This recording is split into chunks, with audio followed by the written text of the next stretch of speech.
Maayong hapon kanatong tanan ug maayong gabi sa inyo diha mga igsoon, mga kabisayaan.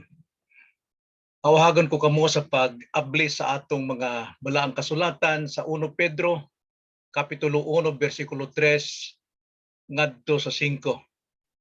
Atong nahuman kaniadtong mingaging Martes ang maong tinubdan sa kaluwasan karon adto na punta sa garantiya sa kaluwasan. Ang garantiya sa atong kaluwasan. 1 Peter chapter 1 verse 3 to 5 mao kini ang pulong sa Dios. Talaygo ng Dios og Amahan sa atong Ginoong Hesukristo. Tungod sa iyang dakong kaluoy kita iyang gianak pag-usab ngadto sa usa ka buhing paglaom pinaagi sa pagkabanhaw ni Hesukristo gikan sa mga patay. O ngadto sa usa ka panulundon nga dili madunot, dili mabuling, dili malaos, ginatipigan didto sa langit alang kaninyo.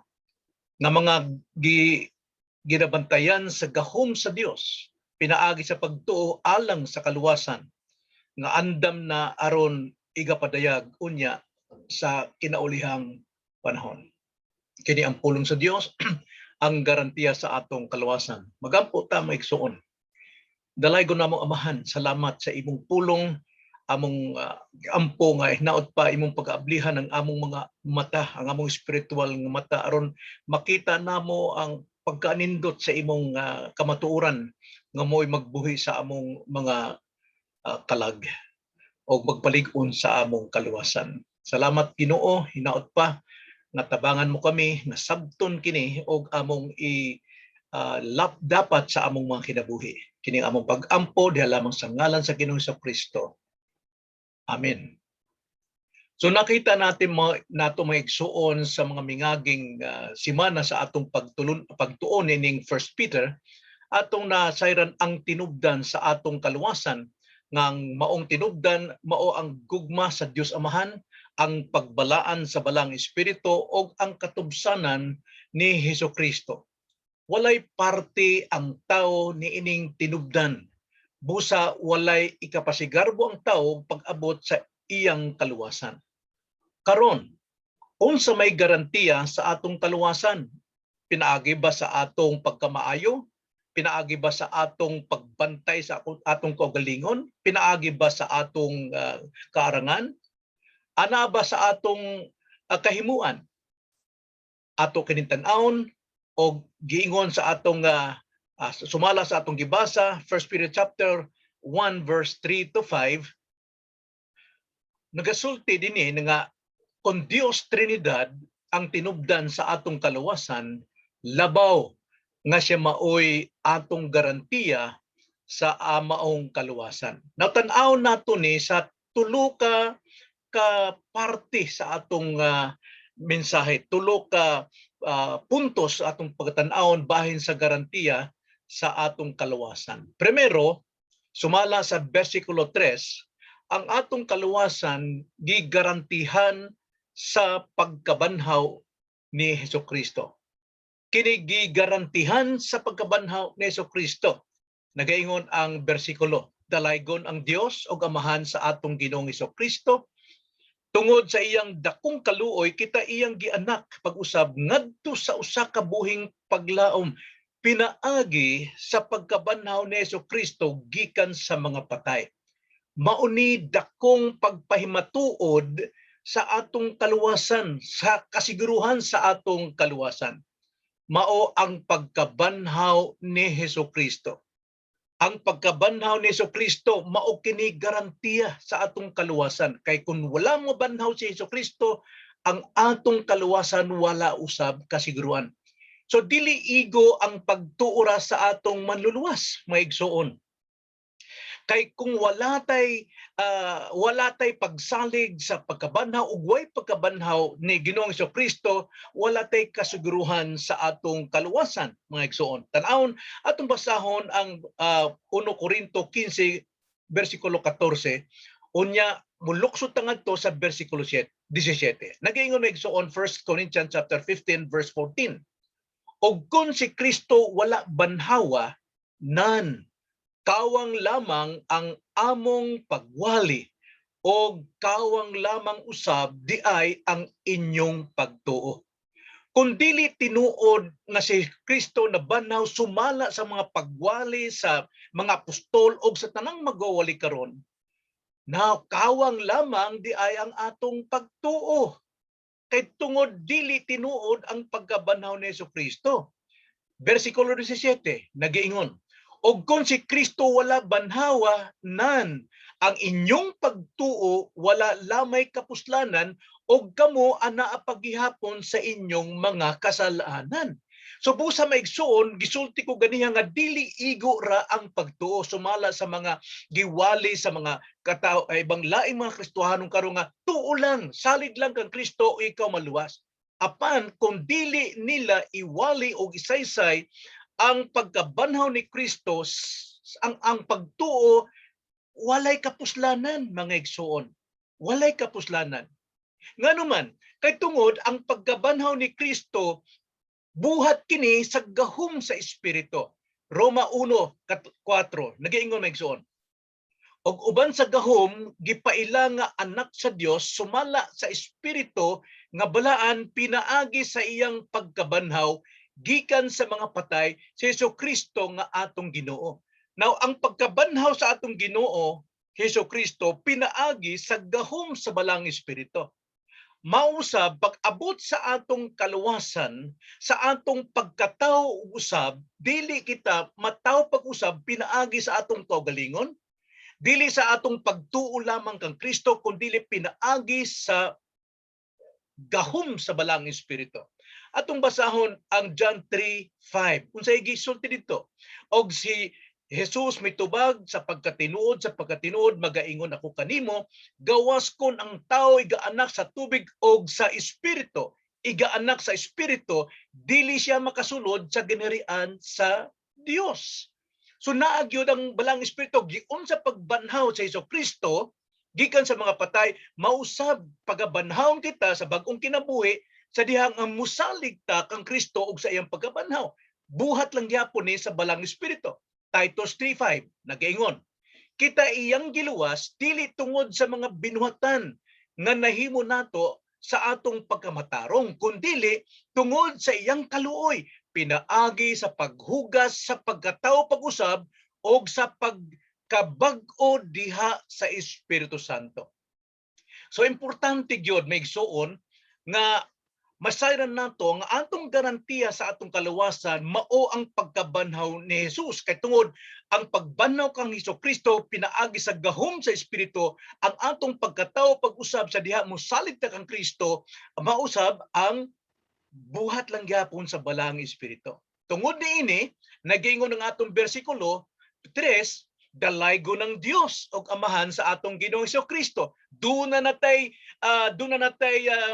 authority o doon natay kalayaan nga mudahig ta sa Dios sa atong Amahan kay tungod si Kristo na banhaw. Nasayran natong kamatuoran nga kung sa nagsalig ta sa pagkabanhaw ni Kristo, mausab nga espiritu mooy nagbanhaw kanato diha sa bag-ong pagkatao. So naagyod ang atong ang ato karong karapatan, no, nga mo dahig ta sa Ginoo.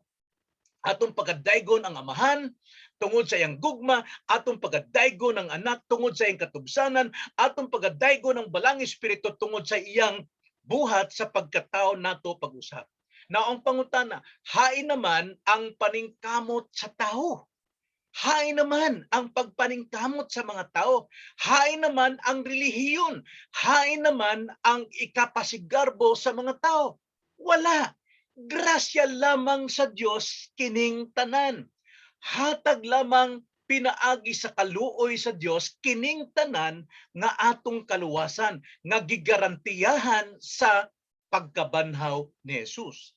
Ikaduha, sumala sa versikulo 4, ang atong kaluwasan makanunayon, no? Makanunayon.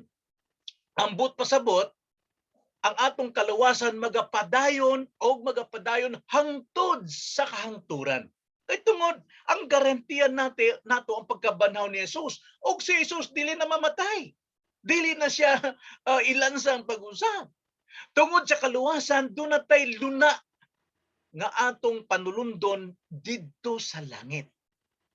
Now, tulo ka dili ang ato makita dinhi sa bersikulo 4. Nagaingon, og ngadto sa usa ka panulundon nga dili madunot, dili mabuling, dili malawos, ginatipigan didto sa langit alang kaninyo. Doon na tayo luna didto sa langit. Kay tungod, ikaw giluwas sa Dios, ang garantiya mao ang pagkabanhaw ni Jesus. Unya, ang ato rabang panulundon dito sa langit, ang atong luna dito sa langit, nagaingon, dili madunot, dili mabuling, dili malaos. Ang buot pasabot, ang atong kalawasan, makanunayon. Eternal na yan.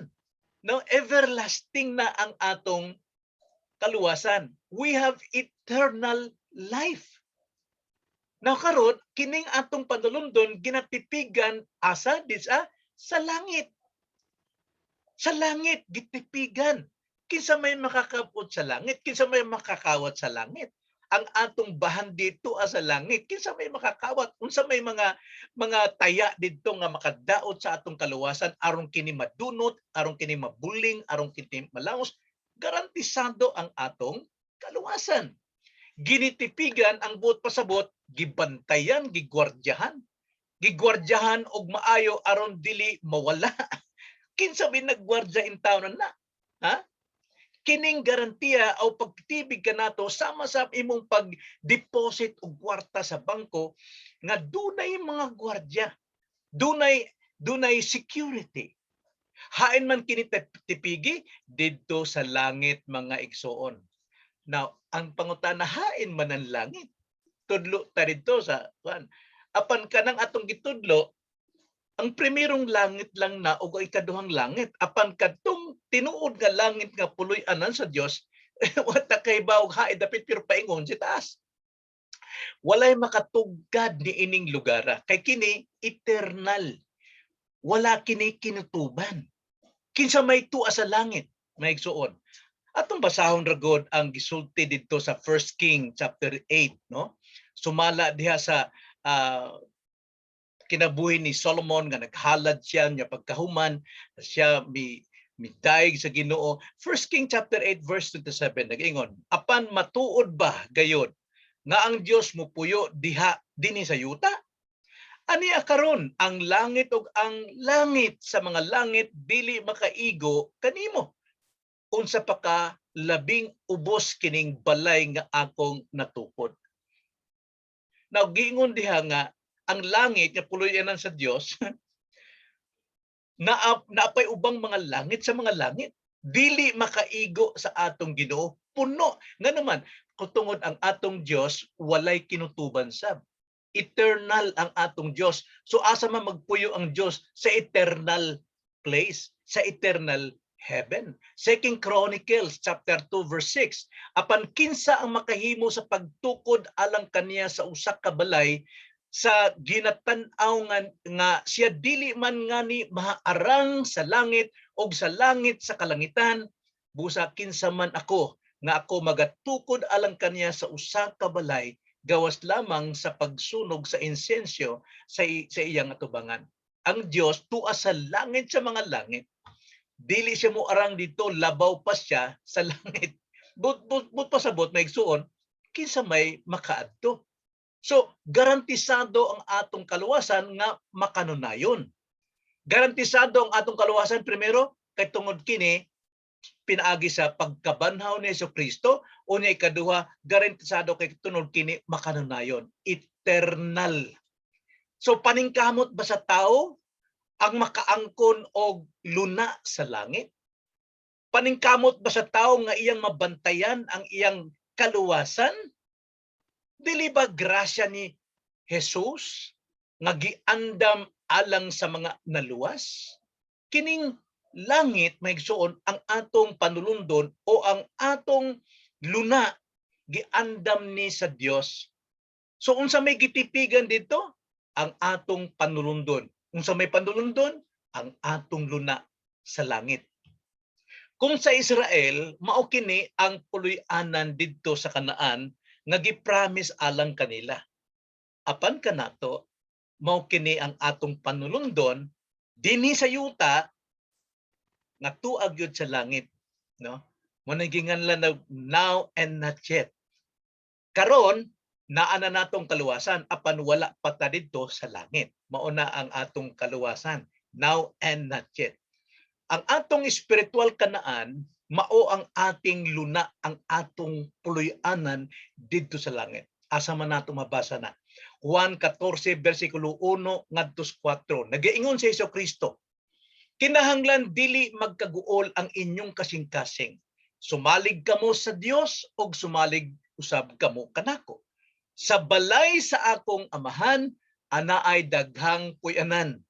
Kung dili pa, mingon ba ko unta kaninyo nga muadto ako aron sa pag-andam og luna alang kaninyo? Og sa mahit-adto na ako og makaandam na ako og luna alang kaninyo, muanhi ako pag-usab og pagadawaton ko kamo nganhi uban kanako aron nga diin gani ako atua usab kamo. Og kamo nakatultol na sa dalan sa akong pagaadtuan. Nakatultol na nga naman kay tungod sila nakaangko na sa maong kaluwasan. So ang ilang kaluwasan tuan na sa giandam nga puloy-anan ug si Kristo mo'y nag-andam ini kanato, mao ang atong panulundon. Giandam na, preserved by Jesus Christ. Now karon pangutanaw na usab, paningkamot ba sa tao ang magkaangkon kag luna sa langit? Pinagi ba sa imong maayong binuhatan? Pinagi ba sa imong pagtuo? Dili igo ang pagtuo kung dili nimo tuuhan ang pagkabanhaw o ang pagkamakanayon sa imong kaluwasan. Ikatulo, ang garantiya sa atong kaluwasan, primero, pagkabanhaw ni Jesus. Ikaduha, pagkamakanunayon sa atong kaluwasan. Ikatulo, sumala sa bersikulo 5, ang atong kaluwasan, labawng pagkagamhanan. Wow! Bot pasabot, pagkagamhanan, way makapildi, way makairog, way makakawat, wa tanan. Bersikulo 5, atong basahon. Nga mga ginabantayan sa gahom sa Dios pinaagi sa pagtuo alang sa kaluwasan nga andam na aron igapadayag unya sa kinauliang panahon.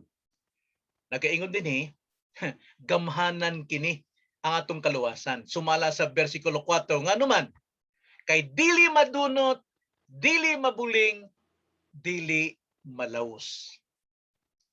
Kung dili ni gamhanan, madunot ni. Kung dili ni gamhanan, mabulingan ni. Og dili ni gamhanan, malaos ni. So kana usa ka gamhanan ang kaluwasan. Ikaduha, gamhanan kay tungod ginabantayan sa gahom sa Dios. Gamhanan kay tungod ginabantayan sa gahom sa Dios. Atong basahan ko bersikulo 5. Nga mga ginabantayan sa gahom sa Dios. Now, kung Dios ang nagabantay niini, mawala ka ni, mawagtang ka ni, malaos ka ni, dili, garantisado ni sa tanang giandaman niini. Kadtong giandaman nining luna sa langit, garantisado ang ilang kaluwasan. Busa, ang ato lang buhaton kay tungod garantisado ang atong kaluwasan, magpakabalaan ta nining kinabuhi. Magpakamatarong ta nining kinabuhi. Ayaw pagtuo, pagsalig sa giingon, luwas ka na, sumahimo na nimo ang tanan.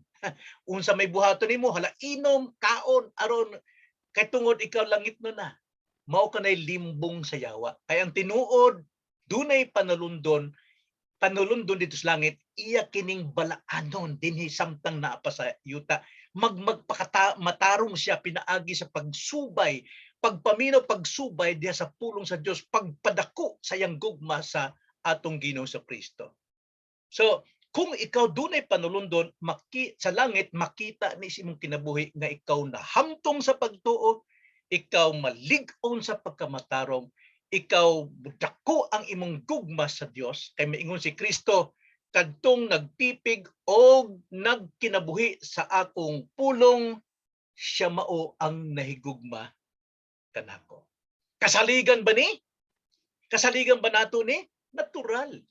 Natural nga kasaligan nato. Basahan nato otro ang bersikulo 5. Nga ginabantayan sa gahom sa Dios, pinaagi sa pagtuo alang sa kaluwasan.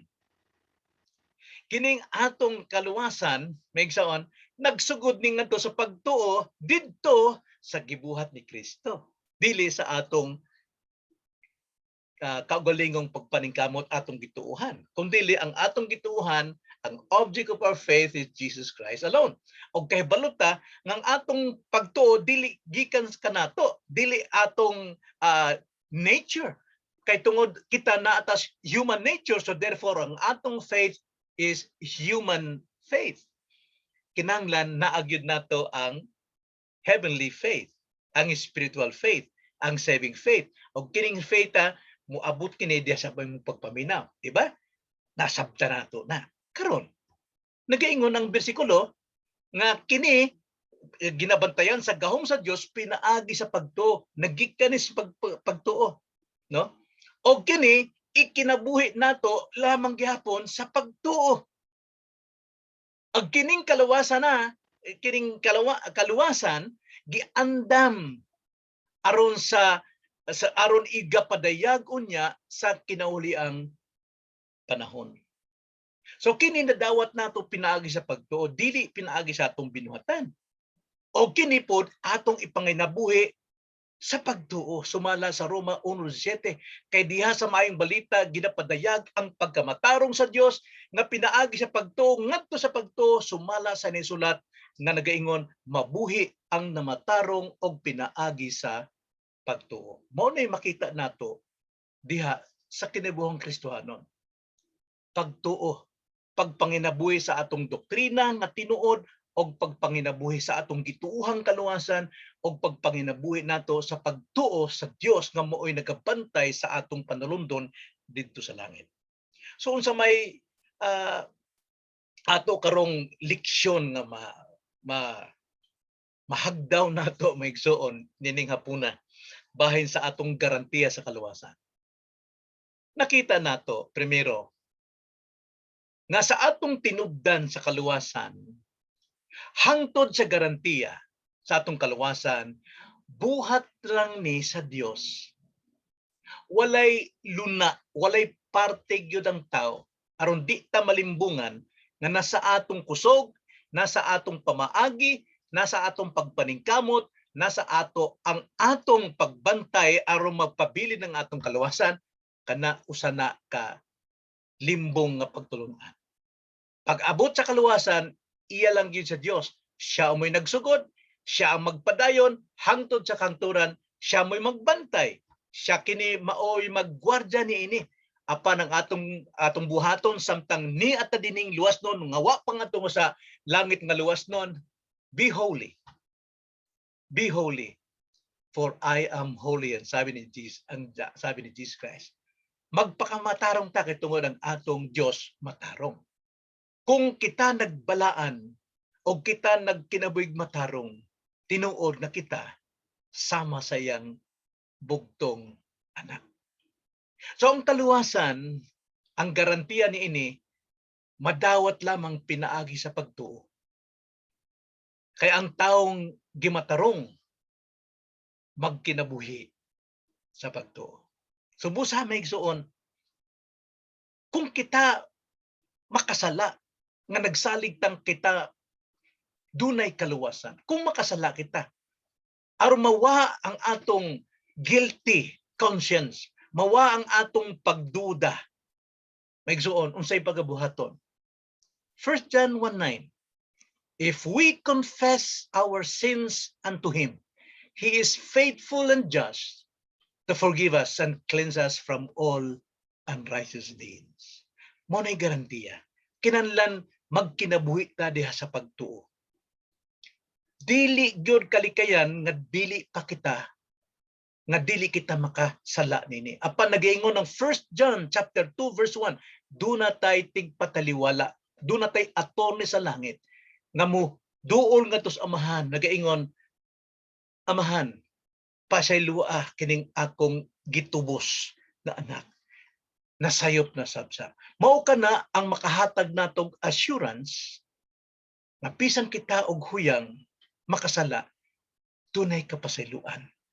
Mao nang mulahutay kita, magpadayon kita diya sa pagkinabuhi nga Kristohanon. Apan kung ikaw primero karon pa lamang makadungog nining maong pagtulunan, bisag unsaon nimo pagpanginabuhing matarong, kada dili na mo'y maghatod dito sa langit. Kay tungod ang pagkamatarong nga angay nimong ipanginabuhi gikan lamang kang Kristo. Sumali ka kaniya. Isurrender sa ang imong kinabuhi ngadto kaniya aron ikaw makadawat diha og katarungan o authority nga mahimong anak sa Dios. Sumusa, nakita natong tinubdan sa kaluwasan, nakita natong garantiya sa kaluwasan. Wala nato kundi magkinabuhi kitang magtotoo sa Dios. Ampo ta migsuon. Salamat Ginoo sa imong grasya nga tungod niini kaming mga makasasala paingon sa impyerno. Imong gibuhi o gitagaan og dakong paglaom. Og doon nami kasiguruhan nga kami nga imong giluwas pagaluwason hangtod sa kanturan. Salamat Ginoo nga ang imong pulong magatultol kanamo aron kung kami masayop manggaling mahindagma manining kalibutan sa sala, naagyod Lord ang imong pulong magtultol kanamo nga moduol kang Kristo aron among isugid ang among mga sala o kami imong pagkalimpyuhan sama sa naunang gipasaylo na. Salamat Lord, mao kining among pag-ampo diha lamang sa ngalan sa Ginoong Kristo.